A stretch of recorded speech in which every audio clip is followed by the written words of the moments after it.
ไปนี่ก็ละเราเคลื่อนจุดกูก็มันก็เกะคนนะไปเดินตรงนั่งนี่ เราสวดเราใส่เราใส่ก็ใส่กลุ่มกระดิ่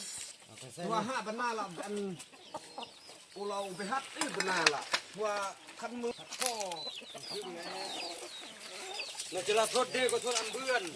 ธรรมดาต้องโทษคนกระแทกก้าวนะแม่ก้าวแบบตีเพี้ยจะบอกเยอะ